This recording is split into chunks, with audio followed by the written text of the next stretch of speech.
Hello student, मैं एकता सिंह आप सभी का ज्ञान चैतन्य चैनल में बहुत बहुत स्वागत करती हूँ। आज के इस टॉपिक में हम एनसीईआरटी की बुक, चाहे वो नई हो या पुरानी, उसके ही हिस्ट्री के क्वेश्चन आंसर यहाँ पर हैं। तो उसी को हम देखने वाले हैं, जिसमें हमने पाषाण काल से संबंधित क्वेश्चन देख रहे थे। 20 जो है लगभग क्वेश्चन हमने कंप्लीट कर लिए थे। उसके आगे के जो क्वेश्चन है वो यहाँ पर हम कंप्लीट करते हैं। टॉपिक आज हमारा जो है पाषाण काल था, उसके ही बचे हुए क्वेश्चन यहाँ पर करने वाले हैं। तो शुरू कर लेते हैं। यहाँ पर अगला क्वेश्चन है कि नवपाषाण कालीन लोग के धार्मिक विश्वास के संबंध में निम्नलिखित कथनों पर विचार करना है। पहला दिया है, मृत व्यक्तियों को हथियार, बर्तन और खाने पीने की चीजों के साथ दफनाया जाता था। तो बिल्कुल दफनाया जाता था। मृत पूर्वजों के शव जो है जमीन में दफना देने के से उनकी आत्माएं फसलों के बढ़ने में मदद देती थी। तो ये भी क्या है, बिल्कुल सही है। नाइट्रोजन जो है जमीन में मिल जाती है, जिससे वो जमीन क्या हो जाती है, उपजाऊ हो जाती है। तो ये भी सही था। नवपाषाण काल के लोगों का कुल चिन्हों में विश्वास था। तो कुल चिन्ह हुआ करते थे, उसका भी विश्वास था। सी ऑप्शन यहाँ पर बिल्कुल सही हो जाएगा। व्याख्या देख लेते हैं। नवपाषाण कालीन लोगों के धार्मिक विश्वासों के संबंध में सभी कथन सत्य हैं। मृत व्यक्तियों को दफनाने के तरीकों से नवपाषाण कालीन लोगों के धार्मिक विश्वासों के विषय में जानकारी मिलती है। मृत व्यक्तियों को हथियार, मिट्टी के बर्तन, खाने पीने की वस्तुओं के साथ कब्रों में दफनाया जाता था। ऐसा विश्वास था कि मरने के बाद भी व्यक्तियों को उन वस्तुओं की जरूरत पड़ेगी।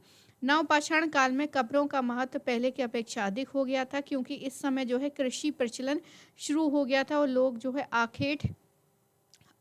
आखेटक से खाद्य संग्रह की ओर प्रेरित होने लगे। संभवतः इन्हीं कारणों से उस काल के लोगों की ये धारणा बन गई थी कि जिन मृत पूर्वजों के शव जो है जमीन के नीचे गड़े हुए हैं, उनकी आत्माएं फसलों के बढ़ने में सहायक देती हैं। नवपाषाण काल में इस बात के भी प्रमाण मिलते हैं कि जिन लोगों का कुल चिन्हों में विश्वास था, आदि कोई जाति या साथ साथ रहने वाले परिवारों का कोई समूह किसी पशु या पौधे की आकृति को अपनी जाति या समूह का चिन्ह मान लेता था, तो उसे जाति या समूह का कुल चिन्ह कहा जाता था। अगला क्वेश्चन है, निम्नलिखित में से कौन सी घटनाएं जो है नवपाषाण काल से संबंधित है। तो आवा में मिट्टी के बर्तन बनाना, चिकने पत्थर के औजार बनाना, पहिए का आविष्कार। तो आंसर क्या हो जाएगा, आवा में मतलब चाक के ऊपर रखकर जो बर्तन बनाए गए उसको आवा के मिट्टी के बर्तन। तो डी ऑप्शन ही सही है, सारे कुछ सही है। आगे देखते हैं। अब यहाँ से जो है ताम्रपाषाण काल शुरू होता है। तो ताम्रपाषाण काल के क्वेश्चन यहाँ पर आएंगे, मतलब जहाँ पर तांबे की प्रचुर मात्रा में हमको प्राप्ति हुई है, उस युग को ताम्रपाषाण युग हमने कहा गया कि ये जो युग है रहा था, ये क्या था, ये तांबे की बहुलता के कारण इसको ताम्रपाषाण काल का नाम दिया गया। तो इसको देखते हैं। ये चारकोलेथिक कहा जाता है, तो सत्य नहीं बताना है। तो चारकोलेथिक तो इस युग को कहा जाता था। ये पत्थर तथा तांबे के उपयोग की अवस्था है। तकनीकी दृष्टि से ताम्रपाषाण अथवा हड़प्पा की कांस्य युगीन संस्कृति की बात की थी। यहाँ के लोग ग्रामीण समुदाय बनाकर रहते थे। तो सी ऑप्शन यहाँ पर सही नहीं है, बाकी जो है सारे ऑप्शन सही हैं। व्याख्या देखते हैं। ताम्रपाषाण अथवा हड़प्पा की कांस्य युगीन संस्कृति से पहले की है या बाद की। नवपाषाण युग के अंत होने के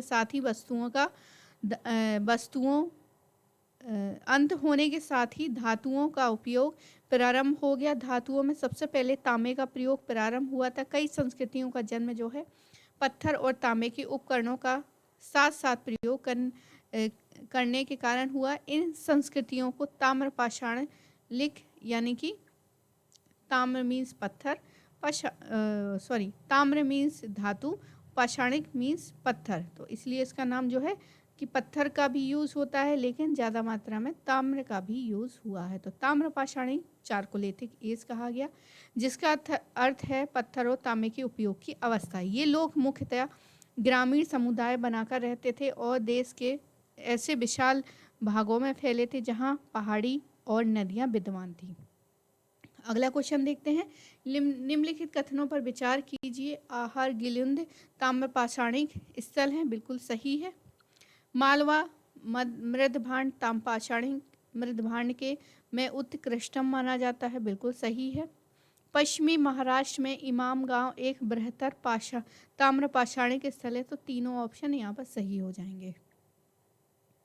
आगे देखते हैं। भारत में ताम्र पाषाण अवस्था की बस्तियां निम्नलिखित में से कहाँ नहीं मिलती हैं? तो मध्य प्रदेश में मिलता है, इसके अलावा राजस्थान में भी मिलता है, गंगा दोआब में नहीं मिलता है, तो डी ऑप्शन यहाँ पर हमारा सही हो जाएगा। यहाँ व्याख्या है, कुछ व्याख्या यहाँ पर देख लेते हैं। जैसे आहड़ हो गया, आहड़ राजस्थान, गिलुंद मालवा, ये सब क्या है? मध्य प्रदेश है। ऐरण है आदि एक प्रकार के उदाहरण हैं, जो कि दक्षिण में भी है, पूर्वी भारत और पश्चिम महाराष्ट्र, दक्षिण पूर्वी भारत और पश्चिमी महाराष्ट्र में पाई गई हैं। इसके अलावा अगला क्वेश्चन है, इसमें बताना है कि कौन सा सुम्मिलित नहीं है। सुम्मिलित नहीं बताना। इमाम गांव महाराष्ट्र में है, सही है। पांडु राजा दीवी उड़ीसा, ये वाला जो है ये सही नहीं है। पांडु राजा दीवी जो है उड़ीसा में नहीं होकर बल्कि पांडु राजा दीवी जो है पश्चिम बंगाल में है। कहाँ पर? पश्चिम बंगाल में स्थित है। सोनूवर जो है बिहार, ये सही है। नरहन जो है उत्तर प्रदेश, ये भी क्या है? सही है। तो हमारा आंसर क्या हो जाएगा? पश्चिम बंगाल, बी जो है यहाँ पर सही हो जाएगा। पांडु राजा दीवी पश्चिम बंगाल। आगे देखते हैं। जोरवे संस्कृति के संबंध में निम्नलिखित कथनों पर विचार कीजिए। जोरवे एक नगरीय संस्कृति का प्रतिनिधित्व करता है। यह कोंकण के तट प्रदेश में फैली थी। इमाम गांव में नगरीकरण के प्रमाण मिलते हैं, तो यहाँ पर सही आंसर केवल और केवल थर्ड है। जोरवे संस्कृति में इनाम गांव में नगरीकरण के प्रमाण मिलते हैं। व्याख्या देख लेते हैं। जोरवी संस्कृति की कई बस्तियों में प्रमुख है दैमाबाद, इमाम गांव नगरीकरण के स्तर तक पहुंच चुके थे। इमाम गांव या दैमाबाद, इसके प्रमाण इन ताम्र कालीन स्थलों से प्राप्त होती है। आगे देखते हैं। निम्नलिखित में से किस स्थल को ताम्रावती कहा गया? तो ये बहुत इम्पोर्टेंट क्वेश्चन है, बहुत इम्पोर्टेंट क्वेश्चन है। आंसर क्या हो जाएगा? आहड़, जो कि राजस्थान में है। राजस्थान की बनास घाटी के शुष्क क्षेत्र में स्थित ताम्र पाषाणकालीन स्थल है आहड़। आगे देखते हैं। ताम्र पाषाणी युग की जीवन शैली के संबंध में निम्नलिखित कथनों पर विचार करना है। पहला है, ताम्र पाषाण युग में लोग आभूषण और सजावट के शौकीन थे। स्त्रियां सीपियां और हड्डियों के आभूषण पहनती थीं। स्त्रियां बालों में सुंदर कंघियां लगाए रखती थीं। तो ये जो है तीनों का तीनों जो है बिल्कुल सही है कि ताम्र पाषाण युग में लोग आभूषण और सजावट के शौकीन थे। स्त्रियां सीपियों और हड्डियों के आभूषण पहना करती थीं। आजकल जो सोना पहनती हैं, उससे पहले जो है स्त्रियां सीपियां और हड्डियां पहना करती थीं। आगे है स्त्रियां बालों में सुंदर कंघी लगाकर रखती थीं। सुंदर बालों में सुंदर कंघियां लगाकर रखती। तीनों ऑप्शन जो है ताम्रपाषाण काल से संबंधित है। आगे देखते हैं। यही सारी चीज़ें हैं कि उनको शौक़ था इन सभी आभूषण और सजावट का, इसलिए इन पर वो ध्यान दिया करती थी। अपने आप को सुंदर बनाने के लिए सुंदर कंघियां लगाया करती थी, ये सब। अगला है, ताम्रपाषाण संस्कृति से संबंध में कौन सा कथन सत्य नहीं है? तो ताम्रपाषाण काल में कपास की खेती की जाती थी। इस काल के लोग काले और लाल मृद भांड का प्रयोग नहीं करते थे। सही नहीं है, ये बताना है। तो बी ऑप्शन ही क्या है हमारा सही हो जाएगा। इस काल के लोग पक्की ईंटों से परिचित नहीं थे। महाराष्ट्र में सेमल की रुई के धागे प्राप्त हुए हैं। तो बी ऑप्शन यहाँ पर सही नहीं है। आगे देखते हैं अगला क्वेश्चन। ताम्रपाषाण संस्कृति में निम्नलिखित में से किस पशु का साक्ष्य प्राप्त नहीं होता है? गाय का, घोड़े का, सुअर का, ऊंट का। तो आंसर हमारा घोड़ा हो जाएगा। ताम्रपाषाण संस्कृति में घोड़े के साक्ष्य प्राप्त नहीं हुए हैं। संभवतः इस संस्कृति के लोग घोड़े से परिचित नहीं थे। दक्षिण पूर्वी राजस्थान, पश्चिमी मध्य प्रदेश, पश्चिमी महाराष्ट्र और अन्यत्र कई ताम्रपाषाणिक स्थलों से पशुपालन और खेती करने का साक्ष्य प्राप्त हुआ है। इस युग के लोग जो है गाय, भेड़, बकरी, सुअर और भैंस से परिचित थे। वे हिरण का शिकार करते थे। कई स्थलों से ऊंट के भी अवशेष प्राप्त हुए हैं। अगला है ताम्रपाषाण युग की कब्रों से संबंध में निम्नलिखित कथनों पर विचार कीजिए। महाराष्ट्र के लोग मृतकों को कलश में रखकर कब्रिस्तान में दफनाते थे। मृतकों के साथ तांबे की वस्तुओं को भी दफनाया जाता था। तो आंसर क्या हो जाएगा हमारा? केवल 2। मृतकों के साथ तांबे की वस्तुओं को दफनाया जाता था। तो यहाँ पर जो है ताम्रपाषाण संस्कृति की कई बस्तियों में शव संस्करणों में पूजा पद्धति के संबंध में जानकारियाँ प्राप्त होती हैं। इस काल में हड़प्पा संस्कृति की तरह अलग अलग कब्रिस्तान नहीं होते थे। महाराष्ट्र के लोग कब्र में मिट्टी की हड्डियों के साथ साथ तांबे की कुछ वस्तुओं को रखते थे, जिसका प्रचलन इस काल में देखा जाता है। आगे है ताम्रपाषाण कालीन धार्मिक जीवन के संबंध में कौन सा कथन सत्य नहीं है? सत्य कथन। वे मात्र देवी की पूजा करते थे, ये सही है।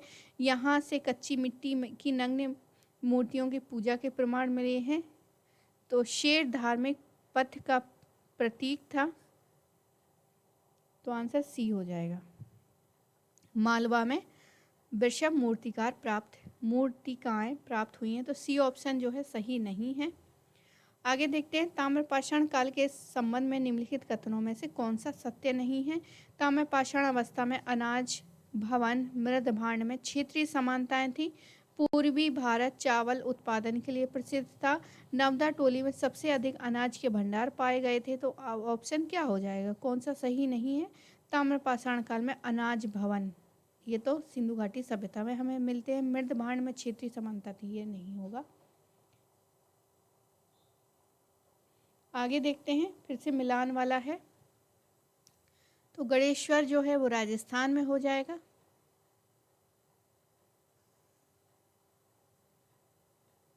तो या तो ए होगा या बी होगा। मालवा जो है वो राजस्थान का है, तो आंसर हमारा एक ही जो है वो सही हो जाएगा। चंदौली जो है,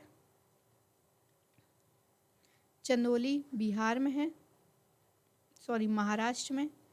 ताराडी जो है वो बिहार में है। आगे देखते हैं, यही सारी यहाँ पर चीज़ें हैं। किस ताम्रपाषाण स्थल में ऐसी पिंडिका मिली है जो सिंधु टाइप से मिलती जुलती है? तो ये बहुत इम्पोर्टेंट क्वेश्चन है।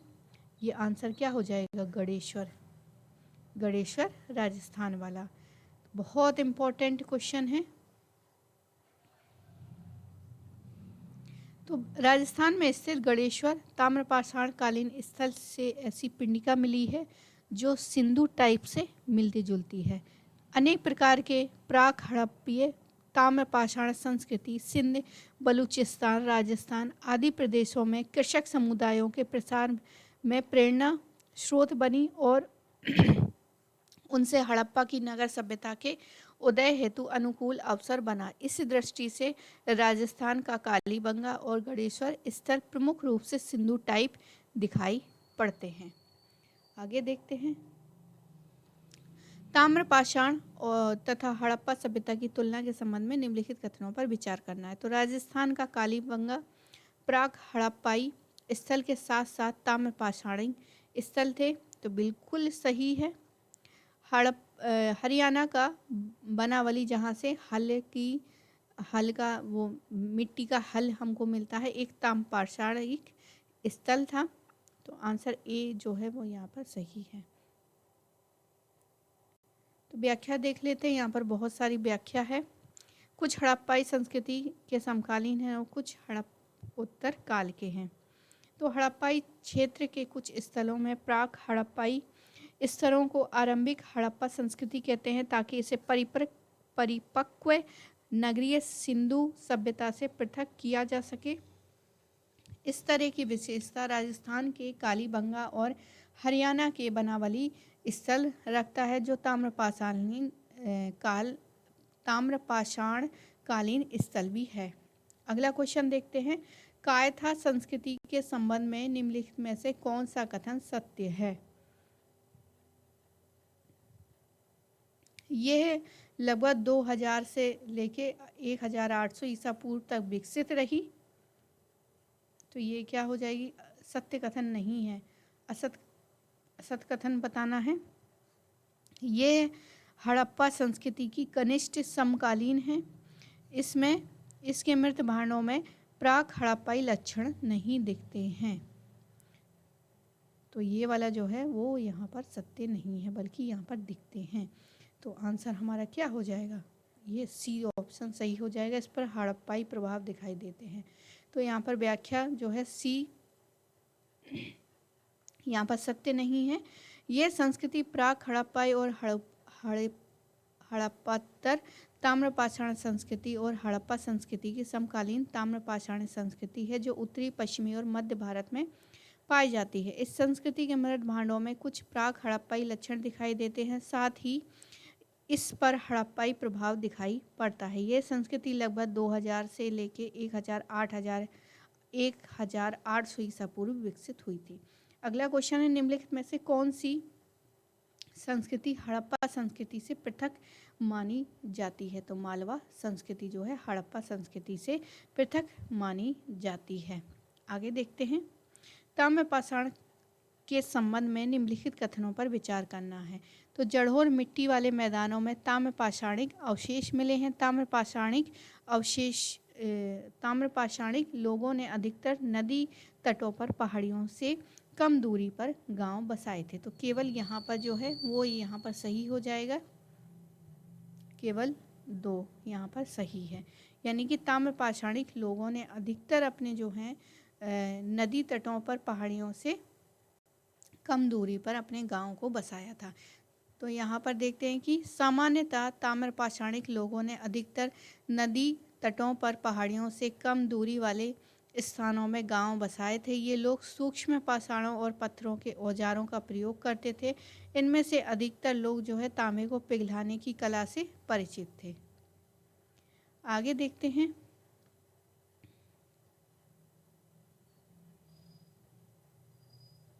यहाँ पर यह है कि एक असत्य है, क्योंकि जलोढ़ मिट्टी वाले मैदानों और घने जंगल वाले क्षेत्रों को छोड़कर प्रायः समूचे देश में ताम्रपाषाणिक संस्कृति के अवशेष प्राप्त हुए हैं। हालांकि जलोढ़ मिट्टी वाले मैदानों में भी जलाशय के किनारे कई ताम्रपाषाणिक बस्तियां मिली हैं। आगे देखते हैं, निम्नलिखित में से कौन ताम्रपाषाणिक संस्कृति की एक विशेषता है? तो कांस्य का प्रयोग, प्रस्तर का प्रयोग, तांबे का प्रयोग। तो तांबे का प्रयोग जो है यहाँ पर बिल्कुल सही हो जाएगा। तो 4th वाला सही है, इसलिए जो प्रस्तर का उपयोग है ये भी मतलब यहाँ पर स्टोन भी हो रहा है और यहाँ पर कॉपर भी हो रहा है। तो 2 बी ऑप्शन जो है सही हो जाएगा।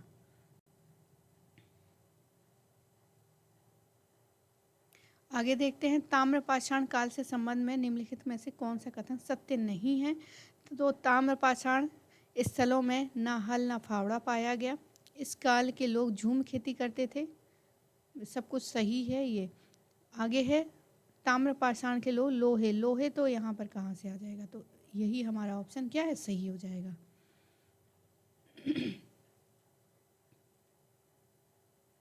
आगे है, निम्नलिखित कथनों पर विचार करना है। पश्चिमी महाराष्ट्र में बड़ी संख्या में बच्चों के शवाधानों से ताम्रपाषाणिक संस्कृति की आम दुर्बलता प्रकट होती है। खाद्य उत्पादक अर्थव्यवस्था के होते हुए भी बच्चों के मरने की दर बहुत ऊंची थी। तो यहाँ पर सही हो जाएगा, पहला और दूसरा दोनों ऑप्शन यहाँ पर सही है। आगे देखते हैं, ताम्रपाषाणिक संस्कृतियों के संदर्भ में निम्नलिखित कथनों पर विचार कीजिए। पहला है, 40 से अधिक ताम्र निधियां भारत के विभिन्न हिस्सों से प्राप्त हुई हैं। दूसरा, ताम्र निधियों में से अधिकांश गंगा यमुना दोआब में केंद्रित है। तो आंसर क्या हो जाएगा? कोई सा भी नहीं है यहाँ पर, डी ऑप्शन सही है।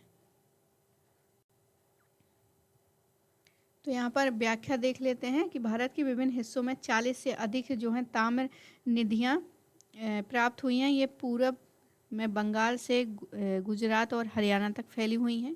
दक्षिण भारत में आंध्र प्रदेश में ताम्र नदियाँ प्राप्त हुई हैं। भारत के उत्तरी मैदान विशेषकर गंगा यमुना दोआब में आदि ताम्र नदियाँ स्थित हैं। तो आई होप आपको ये वीडियो पसंद आ रहे होंगे। पसंद आ रहे हैं तो प्लीज़ लाइक करें, शेयर करें, सब्सक्राइब करें। मिलते हैं एक और वीडियो के साथ। पूरा वीडियो देखने के लिए आप सभी का बहुत बहुत धन्यवाद।